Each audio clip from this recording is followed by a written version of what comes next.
নমস্কার বন্ধুরা, প্রিয়া কিচেনে স্বাগত। ঘরে থাকা চাল, আলু আর ডিম দিয়ে দারুণ স্বাদের এই রেসিপিটি এক পাকে আপনারা প্রেসার কুকারে রান্না করতে পারবেন। সঠিক মাপ সহ একদম ঝুরঝুরে এই রেসিপিটা কিভাবে তৈরি করবেন তাই দেখিয়ে দেব। খেতেও কিন্তু দুর্দান্ত লাগে, এর সঙ্গে অন্য কিছুর প্রয়োজনও পড়বে না। যখন কিছু রান্না করতে মন না চাইবে তখন এই রেসিপিটা আপনারা অবশ্যই ট্রাই করতে পারেন। প্রেসার কুকারে এক পাকে এই রেসিপিটা তৈরি হয়ে যাবে আর কম সময়ে তৈরি হবে সবথেকে সহজ উপায়ে। তার জন্য লাগবে ডিম, আলু কয়েক টুকরো আর তার সাথে ঘরে থাকা চাল। রোজকার দিনের যে চালগুলো আপনারা দিয়ে ভাত রান্না করেন সেই চালটা হলেই হবে। তো এখানে প্রেসার কুকারের ভিতর আমি কিছু পরিমাণ তেল দিয়েছি, তার ভিতরে অল্প পরিমাণ হলুদ গুঁড়ো আর লবণ দিয়ে সেদ্ধ করে রাখা ডিমগুলো আর সাথে আলুগুলোকে দিয়ে ভেজে নিলাম। আলুগুলো আমি সেদ্ধ করে নেইনি, শুধুমাত্র ডিমগুলোই সেদ্ধ করেছিলাম। তো আমি এখানে 3টে ডিম নিয়েছি আর 4 টুকরো আলু নিয়েছি, মানে বড় সাইজের একটা আলু। এবার সেই একই তেলের ভিতর গোটা জিরে ফোড়ন দিলাম, তার সাথে দিয়েছি তেজপাতা, শুকনো লঙ্কা আর গোটা গরম মশলা, 3-4টে এলাচ দানা, দারচিনি, তার সাথে দিয়েছি লং আর 2-একটা গোলমরিচও সাথে ছিল। এবার সেগুলো প্রায় 1 থেকে 2 মিনিট নাড়িয়ে চাড়িয়ে যখন খুব সুন্দর একটা সেন্ট বেরিয়ে আসবে তখন এর ভিতরে বড় সাইজের 2টো পেঁয়াজ কুচি দিয়েছি। পেঁয়াজ কুচিটা দিয়ে বেশ ভালো করে কিছু সময় নাড়িয়ে নিতে হবে। যখন হালকা একটু ভাজা ভাজা হয়ে যাবে তখন এর ভিতর দিয়ে দিতে হবে কেটে রাখা বড় সাইজের একটা টমেটো।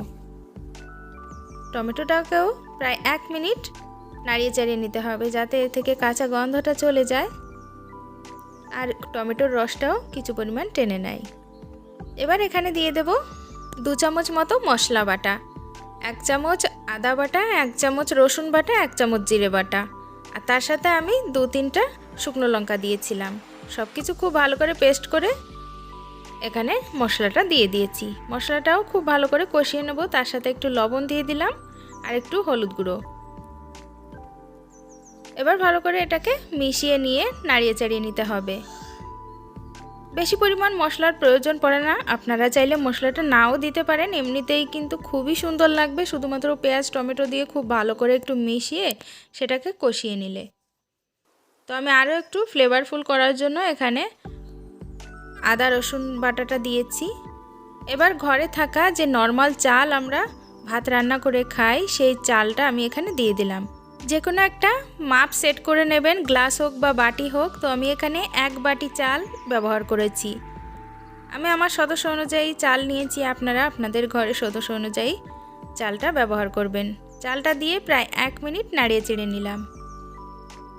এবার মনে হচ্ছিল একটুখানি লবণ কম হবে আর হলুদ গুঁড়ো, তাই অল্প পরিমাণ হলুদ গুঁড়ো আর একটুখানি লবণ অ্যাড করে দিয়েছি, যেহেতু এর ভিতরে জল অ্যাড হবে। এবার গ্যাসের ফ্লেমটা কম করে দিয়ে এর ভিতরে দিয়ে দেবো পরিমাণ মতো জল। তো মশলা ধোয়া বাটির জলটাই এখানে 1 বাটি ব্যবহার করলাম, তার সাথে আমি আরও 1 বাটি নিয়েছি। প্রথমবার যেহেতু পুরো বাটিটা ভরে দিইনি তার জন্য লাস্টে অল্প একটু পরিমাণ জল আরও অ্যাড করলাম। আপনারা যে পাত্রেই চালের মাপটা নেন না কেন, যতটা চাল নেবেন তার থেকে ডবল পরিমাণ এখানে জল দিতে হবে। অবশ্যই প্রেসার কুকারে এভাবে রান্না করবেন, দেখবেন অল্প সময় এটা তৈরি হয়ে যাচ্ছে আর মাপটাও ঠিকঠাক হচ্ছে। তারই সাথে দিয়ে দিলাম আধা লেবুর রস, হালকা একটু টকটক ভাব হলে বেশ খেতে ভালো লাগবে। 4-5টা কাঁচা লঙ্কাও এখানে অ্যাড করে দিয়েছি। এবার ভেজে রাখা আলুগুলো দিয়ে দিলাম, আলুগুলো দিয়ে ভালো করে একটু নাড়িয়ে চাড়িয়ে মিশিয়ে দিচ্ছি। আলুগুলো প্রথমেই সেদ্ধ করে নেবেন না, কেননা প্রেসার কুকারে দিলে তাহলে আলুর আর কোনো চিহ্নই থাকবে না, একদম গলে যাবে। এবার সেদ্ধ করে রাখা ডিমটাও অ্যাড করে দিয়েছি। আর কিছুই দেওয়ার নেই, এখন ঢাকনাটা লাগিয়ে দেব। সব কিছু ভালো করে মিশিয়ে নিয়েছি, যেহেতু মিডিয়াম ফ্লেমে রেখে প্রায় 3 সিটি আমি লাগিয়ে নিয়েছি, তাতেই কিন্তু একদম ঝুরঝুরে এই রেসিপিটি তৈরি হয়ে গেছে। বিশ্বাস করুন, এর সাথে আর কোনো কিছুরই প্রয়োজন পড়বে না, শুধুমাত্র এই রেসিপিটাই আপনারা বাড়িতে তৈরি করবেন, এটা দিয়েই সবার খাওয়া হয়ে যাবে। অনেক সময় কিছু খেতে মন চায় না, তো সেক্ষেত্রে আপনারা এই রেসিপিটা 1 পাকে তৈরি করে নিতে পারেন প্রেসার কুকারে, কম সময়ে কম পরিশ্রমে কিন্তু এটা তৈরি হয়ে যাবে। যারা ব্যাচেলার আলাদা থাকে তাদের ক্ষেত্রে কিন্তু এই রেসিপিটা একদম পারফেক্ট। তো কথা বলতে বলতে দেখুন এখানে 3 সিটি পড়ে গেছে, আর আমি প্রেসার কুকার থেকে হাওয়াটা সম্পূর্ণ খুলে নিয়ে আপনাদেরকে দেখিয়ে দিচ্ছি যে রেসিপিটা ঠিক কতটা সুন্দর হয়েছে। দেখতে যেমন সুন্দর, খেতেও কিন্তু সত্যি দারুণ হয়েছিল। তো ঢাকনাটা খুলে আমি এখানে একটু চেক করে নিচ্ছি, হালকা এটা মনে হচ্ছে জল জল ভাব আছে। তো এর ভিতরে আমি কিছু পরিমাণ ধনেপাতা আর 1 থেকে 2 চামচ ঘি অ্যাড করে দেব, যাতে এর ফ্লেভারটা আরও সুন্দর হয়।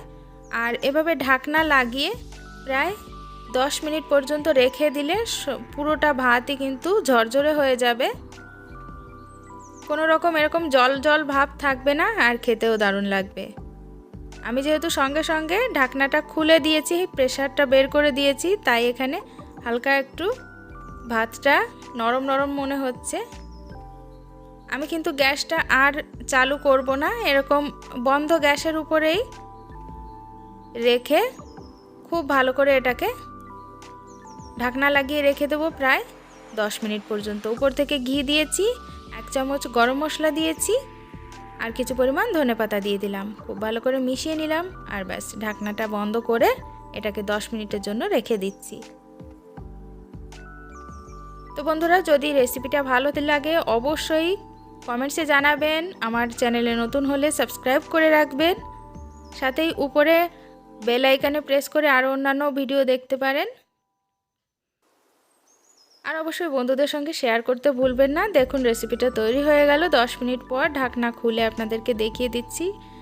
একটা ভাতের সাথে আরেকটা ভাত কিন্তু কোনোভাবেই লেগে নেই, কেউ দেখে বুঝতেই পারবে না যে এটা আপনারা নর্মাল ভাতের চাল দিয়ে তৈরি করেছেন। বাড়িতে যদি হঠাৎ কোনো গেস্ট আসে তাদেরকেও কিন্তু এই রেসিপিটা সার্ভ করতে পারেন।